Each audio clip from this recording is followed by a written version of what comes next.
Hello, and welcome to this breastfeeding community and to the Miranda Method, where we provide real help for real moms. I'm Miranda Johnson-Haddad, and I'm an international board-certified lactation consultant. Today, I'll be discussing some of the most common breastfeeding myths that I've encountered over the years. I bet you've already heard at least a few of these myths yourself. They range from the general, women who are fair-skinned, over 40, or you fill in the blank, can't breastfeed, to the individual. None of the women in my family have been able to breastfeed, so I won't be able to either, to the downright personal. I've been told that my breasts are too small for me to be able to breastfeed. And breastfeeding myths don't stop there. I've heard myths about what breastfeeding moms should or shouldn't eat, what they should or shouldn't wear, what the temperature of the home should be, and many others. Some of these myths are cultural, some claim, often inaccurately, to be evidence-based, and all of them are passed along as absolute truths. So what's a breastfeeding mother to believe? Let's try to tease some of these apart. I find that often the culture-specific myths are the hardest to debunk because they tend to be repeated and handed down across generations as received wisdom. And let me begin by saying that when it comes to some types of cultural beliefs, for example, what foods a breastfeeding mother should eat to increase her supply, I'm actually a believer in all of them, barring any evidence-based knowledge we now have that certain substances are detrimental for breastfeeding. Otherwise, if your mom is recommending oxtail soup or fenugreek seasoning or some kind of herbal tea, I say eat or drink up, as long as somebody else is doing the cooking, of course. In fact, there are probably more myths surrounding what a mother should or shouldn't eat than around any other area of breastfeeding. The fact is, almost nothing is off limits for a breastfeeding mother to eat or drink, with the exception of parsley, peppermint, or sage, all of which have been shown to decrease supply. Who knew? So hold off on that sage seasoning and the Thanksgiving stuffing, and the peppermint bark around the end-of-year holidays. Yes, these are actual cases that I've encountered. But short of these herbs, everything else is fine. You don't, for example, have to drink milk to produce milk, so if you hate milk, don't worry about it. Do drink plenty of water, though. And here's my biggest news flash. Eating gassy foods will not give your baby gas. This is probably the single most persistent myth there is, even among some healthcare professionals, and it's just that, a myth. Broccoli, onions, cabbage, garlic are all fine. These foods may give mom gas, but they really won't bother baby. In fact, studies have shown that babies actually suckle more energetically when mom has eaten some garlic, so bring on that garlic-infused pasta dish that you love. One of the many advantages that breast milk has over formula is that its flavor alters, depending on what mom eats. And some experts believe that such variations help get baby used to the household diet, whatever it may be. Countless mothers have told me that they know they shouldn't eat Mexican food or Thai food or anything spicy because it will upset the baby. But as I point out to them, in Mexico or Thailand, say, that's all that moms are eating. And babies, of course, do just fine. No food is inherently bad for the baby. So if baby is fussy, don't be too quick to assume that it's due to something you ate. This is why I'm not a fan of so-called elimination diets for mom. I'll be addressing this and other diet-related concerns in greater detail in an upcoming talk. What about caffeine?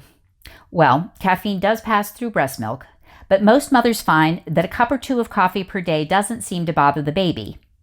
If your caffeine intake is too high for baby, there's no great mystery as to how you'll know. Baby will be wakeful and irritable. But short of that, you're probably okay. And I'd be the last person to suggest that a sleep-deprived mother go without her coffee. Do keep in mind, though, that other foods besides coffee can contain high levels of caffeine, such as some sodas and chocolate. Remember also that a food sensitivity in baby is not the same as a true food allergy. If baby is actually allergic to something in mom's diet, you'll know it. Baby may develop eczema or have blood in the stool. And in these instances, dairy is often the culprit. But fussiness due to a food sensitivity is not the same as an allergy. What about alcohol? Well, it too passes through breast milk, and my own view is that it's best avoided for at least the first 3 months or so, longer for a preemie. At that point, if you want to have a glass of wine on a special occasion, you may wish to nurse the baby and then enjoy your wine. Alcohol peaks in the bloodstream and therefore in the breast milk about 90 minutes after ingesting it. So by the time baby wants to nurse again, the levels will be diminishing. Or you may prefer to pump and then discard the milk. I'm old enough to remember that we used to encourage nursing mothers to have a beer. We now know that the ingredient in beer that increases milk supply is the brewer's yeast, which is also present in non-alcoholic beer. Or, if you want the benefit without the alcohol but can't stand the taste of non-alcoholic beer, try brewer's yeast tablets. Brewer's yeast is also a natural source of B vitamins, so it will give you a nice energy boost as well, which you'll likely need if you're only drinking that 1 cup of coffee a day. What about some of those other myths? One that actually is potentially harmful is that newborn babies need a very warm environment. In fact, it's much better for baby's environment to be on the cooler side, especially at night. You may remember me saying in an earlier talk that if you're holding baby skin to skin, your body heat will keep her warm. At night, when she's sleeping, you can have her in a sleep sack. Remember, no loose blankets in the crib or sleeping environment. But aside from this mistaken belief, most myths won't do you or baby any harm, though they sure can cause inconvenience. Getting chilled yourself won't dry up your milk, so there really is no need to put on a sweater in 80-degree heat, whatever your mother-in-law is telling you. Being stressed or worried about something, and what new mother isn't stressed or worried at times, won't dry up your milk or affect its quality, though if you're very stressed, this can interfere with letdown. I'll be offering some guided meditations and visualizations for relaxation around breastfeeding in an upcoming talk.